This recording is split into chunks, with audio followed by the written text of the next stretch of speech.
ازيكم يا بنات عاملين ايه؟ واخيرا الفيديو المنتظر، روتين اول يوم مدرسة.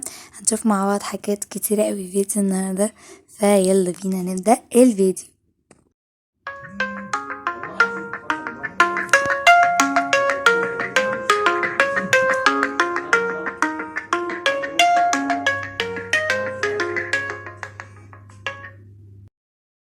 اول حاجة بدأتها في يومي اني صحيت الساعة 4. ايوه يا جماعة أنا مدرستي بدري، ودخلت على تطبيق انا مسلم وقرأت اذكار الصباح، وكمان ادعية كده جميلة اوي، ودي اهم حاجة في اليوم. رحت بقى ارتب السرير، كان مترتب يعني بس احتاج بس اروق حاجة بسيطة.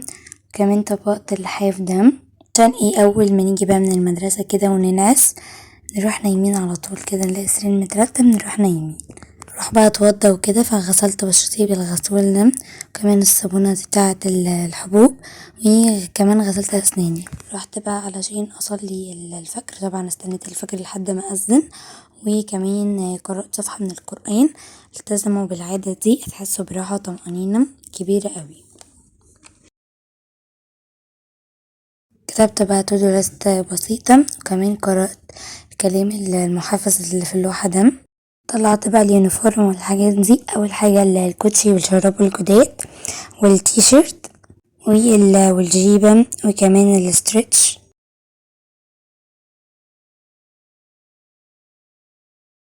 كمان هستخدم السبراي ده، تمام، ريحته هادية كده وبسيطة للمدرسة. وهستخدم الكريم ده لإيديا بس كده. مسحت بقى بشرتي بمية ورد عشان بشرتي دهنية، وحطيت سيرم، تمام. كمان حطيت كريم فيه سان بلوك علشان الشمس. وهنا بقى جبت فرشة مسكرة، انا كنت باكد لكم ان دي مش مسكرة، تمام، دي الفرشة. سرحت بيها حواجبي وكمان رموشي وشعري كده، عملت تسريحة سريعة. ايه رأيكم في البروتة دي؟ تحفة صح؟ المفروض دلوقتي نحضر الشنطة، بس انا كنت محضراها من بالليل، فدلوقتي بس اوريكم الاكل وكده.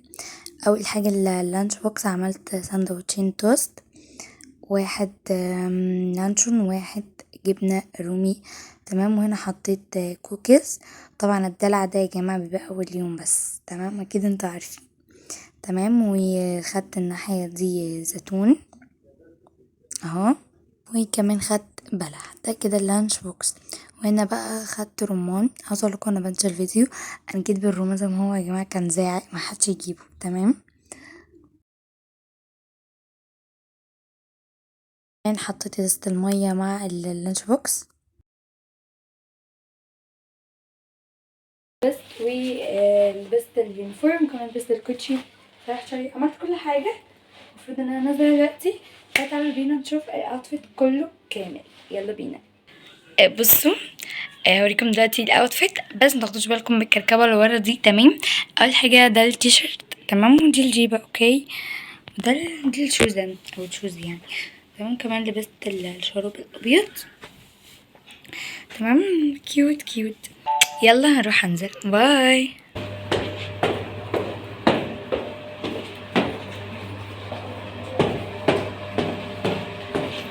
خدت الشاور دلوقتي ميعاد المذاكرة، وانا مش بتغدى دلوقتي، تمام.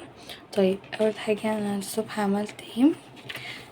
عملت تو دو ليست كده سريعة، الحاجات اللي المفروض اعملها النهاردة، تمام. اول حاجة يعني عملتها، روحت المدرسة، شطبت عليها، تمام. فاضل دلوقتي ان انا اذاكر درس رياضة واعمل ريفيجن وكام حاجة تانية، تمام.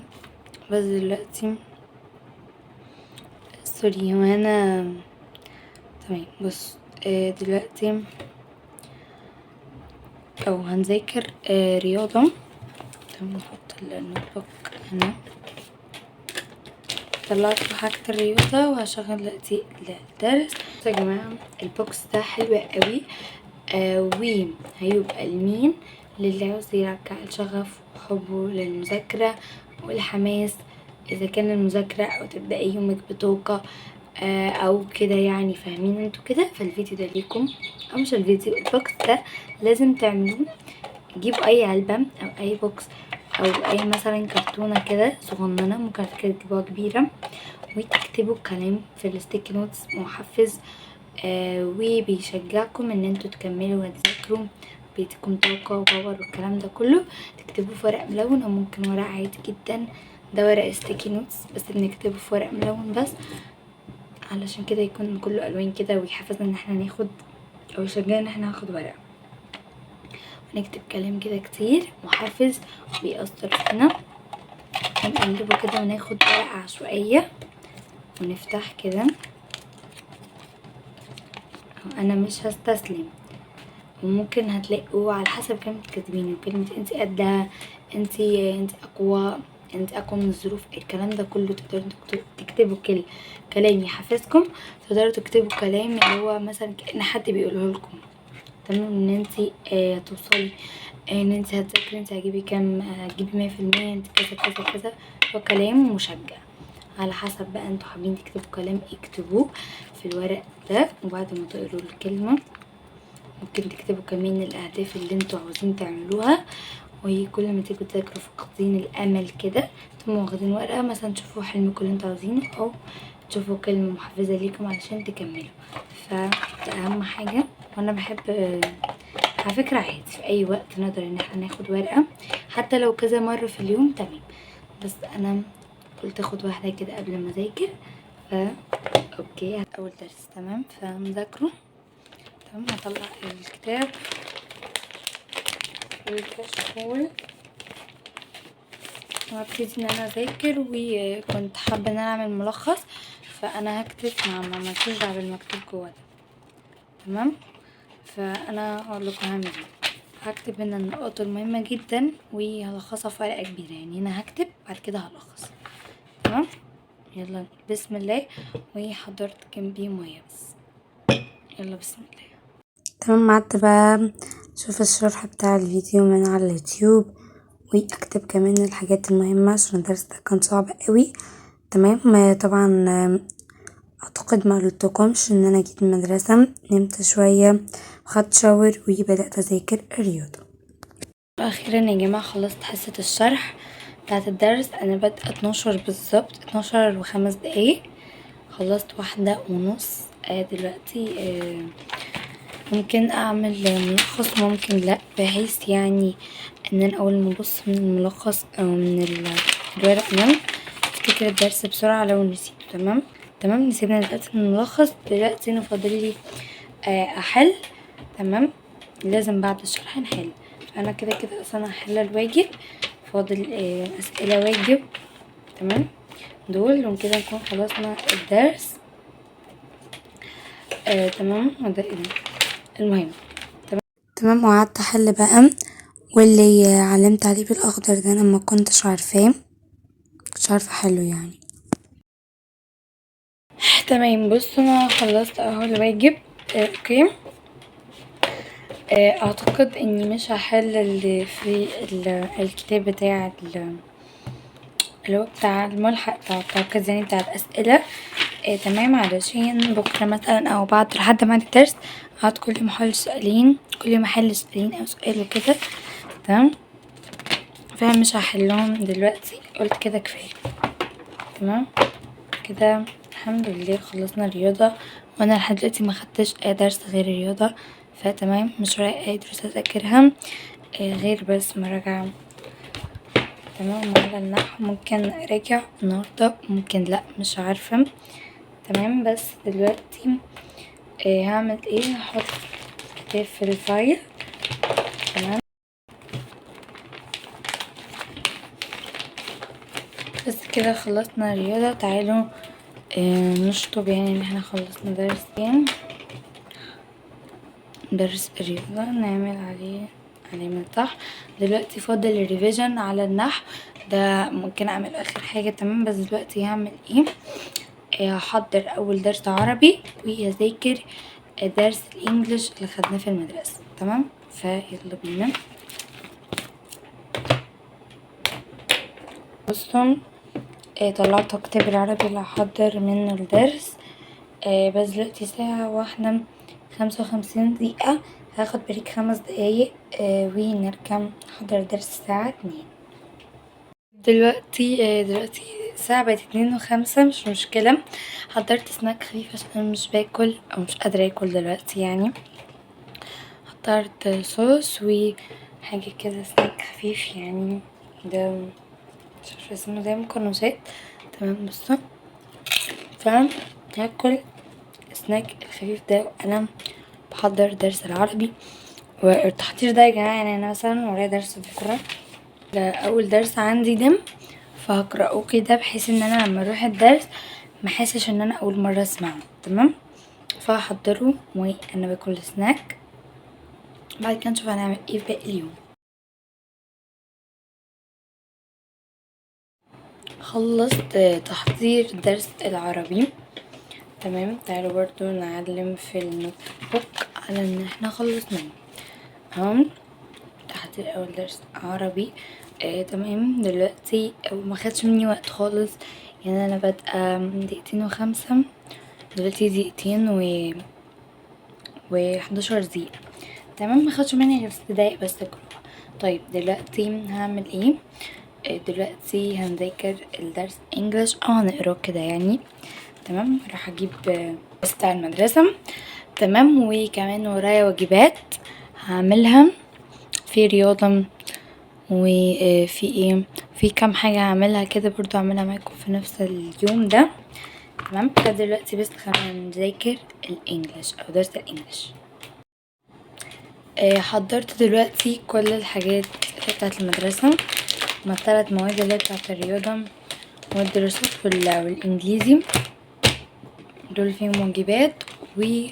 الانجليش بس هو اللي عاوز يتذاكر. تمام، فهنبدأ بيه. نخلي دول بس هنا كده ورانا، بس مش كملناش. هنقوم بسم الله.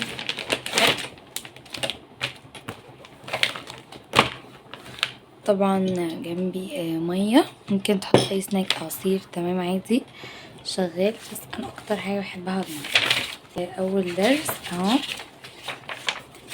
اللي انا اصلا معلمة عليه اهو ده. تمام، هو ده اللي المفروض اقرأه كده، ماشي، فاقرأه واذاكره، فيلا بينا.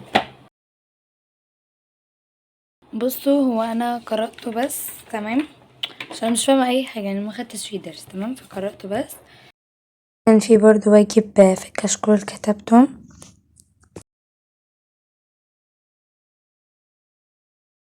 زي ما وريتكم انا قرأت الدرس بس، تمام، القصة دي. تمام، وكتبت اهو.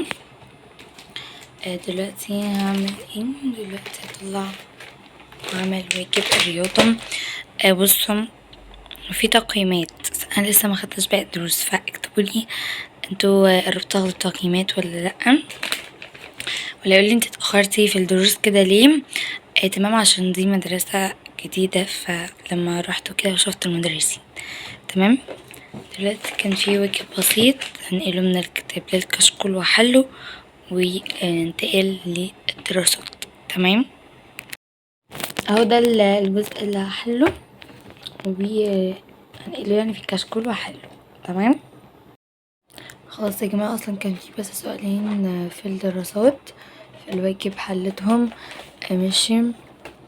والرياضة برضو اسئلة حلت، مع محدش يسألني عن خطي. تمام، بس كده نكون خلصنا الواجب بقى والمذاكرة وكل ده. اللي بقى نعمل علامة صح على اللي احنا عملناه في التودو ليست.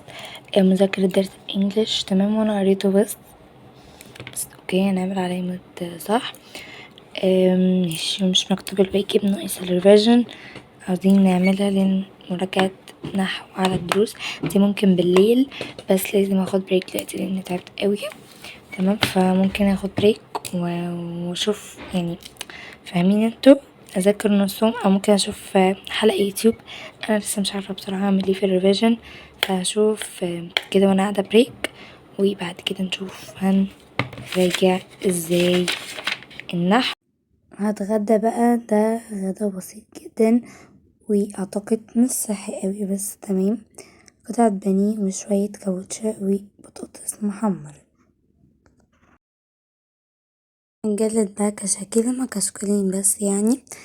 جبت كشكول وحطيت عليه كده الفواصل دي، تمام، وقسمتهم 3 أجزاء، واحد للحصة وواحد للواجب وواحد للتقييم، تمام.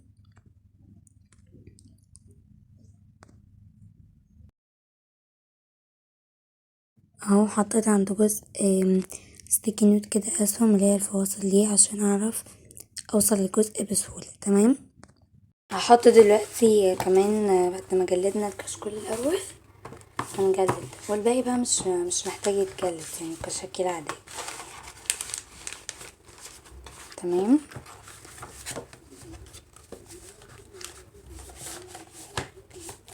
يا جماعه بقالي كتير ما جلدتش عشان كانوا في 6 ابتدائي ما كناش بنجلد،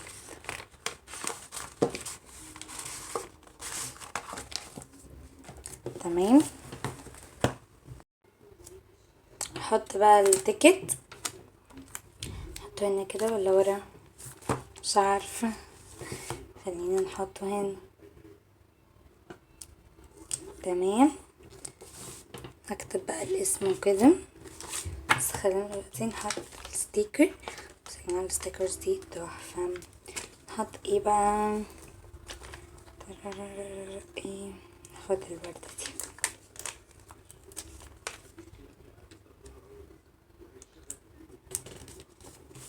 بس كده. دلوقتي هعمل ايه؟ هقسم الكشكول بتاعي هو بالنص كده، تمام. يبقى الجزء ده للحصة والجزء ده للواجب، بس هناخد كام؟ 15 ورقة تقييم. بسم الله، 1 2 3 4. هنجيب دلوقتي ستيكي نوت اسهم دي، تمام، وناخد واحدة كده، تمام، ونحطها هنا كده، تمام. وهلزقها، يعني هلزق واحدة هنا وواحدة هنا كمان وارجع لكم.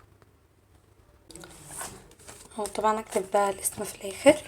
اهو بصوا، جيت هنا عند جزء الحصة كتبته على الاسهم حصة، تمام، بحيث ان انا لما مثلا عاوزة الحصة مقعدش بقى ادور، على طول اعمل كده، تمام. وهنا برضو كتبت الواجب بس غيرت اللون، وهنا كتبت التقييم، ممكن تعكس وتحطها هنا بس انا بحب كده، تمام. اوكي. بصوا دلوقتي هنعمل ايه؟ دلوقتي هنعمل جدول كده ننظم فيه يومنا، بس مش هكتب فيه مواعيد المذاكرة عشان انا كل يوم بذاكر مادة غير التانية، فما تاخدوش في بالكم. هنعمله بس كجدول يومي من غير ما نحط اي مواعيد مذاكرة، تمام. يلا بينا. جدول سهل وبسيط ويقدر اي حد يعمله، يلا بينا. اول حاجة كده هنحتاج قلم سبوري او قلم اسود تحديد او اي لون انتوا حابين، تمام. انا هحدد بالاسود، بس انا اصلا كنت عامله جدول كده سريع، تمام برضو، فهننقل منه. طيب دلوقتي هنجيب مسطره، وهنعمل ايه؟ هنعمل دلوقتي المربعات اللي بالعرض للايام، عشان هنكتب فيها الايام. هنقول بسم الله، هنظبطها كده يكون كله نفس الايام، فاهمين انتوا؟ تمام. طبعا احنا هناخد الاخر كده ثانية بس. بصوا اهو عملتهم في مربع زيادة تحت. هنجيب ايه؟ بنشيله بالمقص دي او بالكتر اللي انا عاملاه ده، تمام، نشيله، تمام.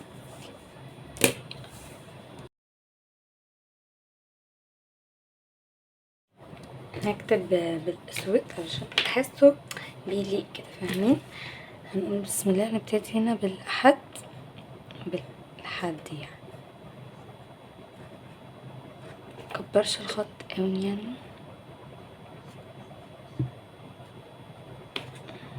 هكتب بقى كل ثانية نشيلهم بس عشان نعرف نكتب. هنعمل ايه؟ اهو شلت بس دول كده عشان اعرف اوريكم. هنعمل ايه؟ كل الايام دي كده ورانا مدرسة، فاكيد مش هنكتب في كل مربع مدرسة، فنعمل ايه؟ نكتب بقى مدرسة كده بس بخط كبير شوية.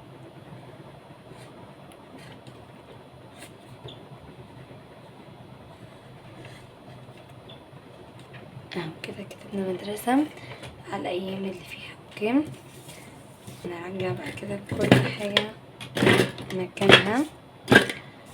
تمام، هنكتب بقى الميعاد. مش عارفة ايه الشرايط دي. هنكتب بقى الميعاد. انا 6:15 هنكتب كده بالجنب او عادي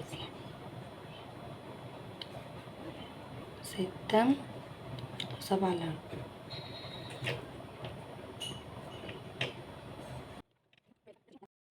بصوا انا معرفش ايه غير درس الرياضة، فههبط في الباقي. تمام، هنهبط كده. طيب درس الرياضة مثلا نقول ياخد ساعتين، فهنخلص 2. تمام، ده الحقيقي واللي انا بروح. الباقي ده ههبده عشان انا معرفش. تمام، هنا مثلا نقول ايه مفيش دروس، نروح 12. طيب غدا مثلا 12:30. اوكي، نكتب مذاكرة، مش مذاكرة ايه، مذاكرة. نكتب كده مذاكرة. كده يوم الاثنين اعتقد. اوكي، نكتب يوم الثلاث مثلا نكتب درس بقى. ماشي، ونخلي الجمعة وسط اجازة ولا ايه، مش عارفة. طيب بس انا بديكوا يعني حاجات كده يعني مش حقيقية، دي امثلة. تمام، مثلا نقول برضو 12.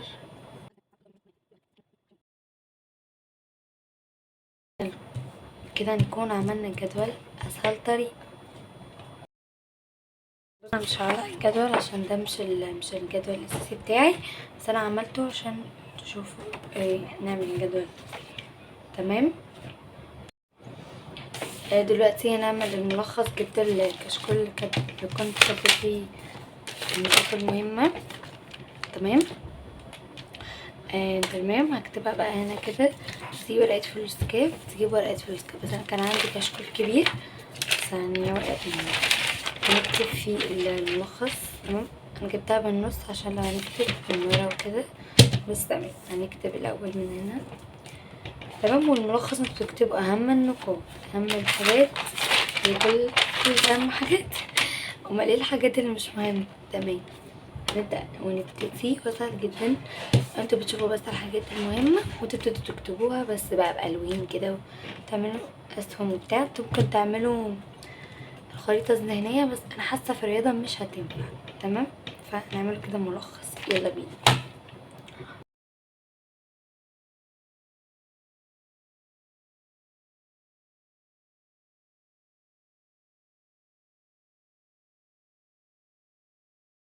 اخيرا يا جماعة كتبت اهو النقاط المهمة. هم يعتبر ملخص للدرس، كتبت فيه اهم النقط. تمام، محتاجتش ولا ورقة. تمام، ما حدش لي فيه شغبيط وبتاع، لا هو كده تمام وانا فاهمة منه. تمام، هحضر الشنطة للمدرسة بكرة. طبعا فيها حبة طبعا حاجات مختلفة، نحط كتب وهنغير حاجات في المقلمة كلها تتغير. تمام، يعني مش زي اول يوم مدرسة. تمام، اول حاجة هحطها اهو، نحط الكشاكيل والكتب، وبحط كل كتاب في الكشكول بتاعي. نحطهم من هنا كده. بسم الله.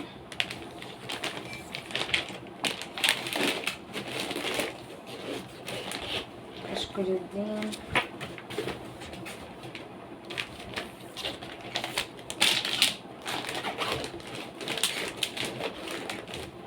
تمام، هنا بقى اللي احنا حطيناهم هنا، يا رب تشوفوا. هنحط بقى الكتاب بتاع الدرس الناحية التانية. تمام، تعالوا بقى نعمل ايه. هنحط شنطة الطوارئ زي ما هي، ما بغيرش حاجة فيها. تمام، المقلمة بقى هنغير فيها حبة حاجات. يلا بينا نشوف هنحط ايه. بحط ايه في المكان. اول حاجه الاقلام الجاف. طيب بس نجيب كده الحاجه كده هنا كل حاجه. طيب اول حاجه الاقلام الجاف، هاخد واحد ازرق وواحد اسود، هاخد القلم الرصاص ده تمام، وهاخد واحد اخضر احطهم هنا كده.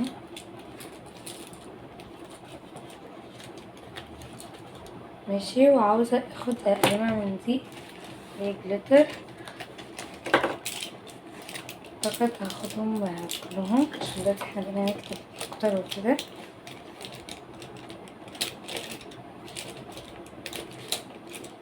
تمام، هحط كوريكتور. تمام، بس انا عاوزه الكوريكتور الصغير عشان مش هيدخل هنا. والله يدخل. تمام، دخل. هنا بقى هنحط ايه؟ هحط المصحف الصغنطوط ده اللي دايما بحطه، بس هحطه هنا. ماشي. وهغير المرة دي، يا رب تكونوا شايفين. هاخد الاستيكة الفابري كاسل، هاخد البراية دي. ماشي، وهاخد اسهم بحتاجها كتير قوي. ماشي.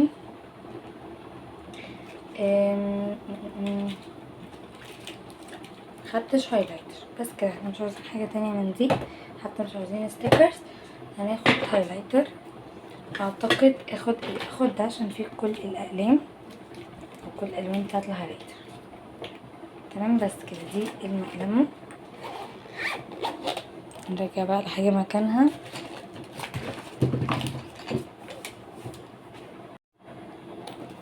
طيب نحط بقى المقلمة. تمام، المفروض باخد مسطرة، بس انا مش محتاجة. طيب هنا بقى بنحط لانش بوكس والليزر بطانية. ماشي، انا هحط ايه؟ انا هحط مناديل ثانية. احط المناديل وبحط مع دي، بس انا مؤخرا بقيت احطها هنا مع الكتب وكده عشان متبص. تمام، واصلا يومين 3 كده ومش هاخدها تاني عشان الجو يبقى يبرد. تمام، المفروض الآلة الحاسبة بتاعنا مع الأدوات الهندسية. الآلة الحاسبة بقالي يوم حطها في الشمس لسه ما شحنتش، فهنسيبها يوم تاني. طب نحطها على السطح. طيب تمام، بس كده نكون حطينا شنطة المدرسة لبكرة. وبس كده نكون خلصنا فيديو الروتين اول يوم مدرسة. اتمنى يكون عجبكم. لو عجبكم متنسوش تحطوا لايك وتشتركوا في القناة وقولولي عملتوا ايه في اول يوم مدرسة. بس كده، باي.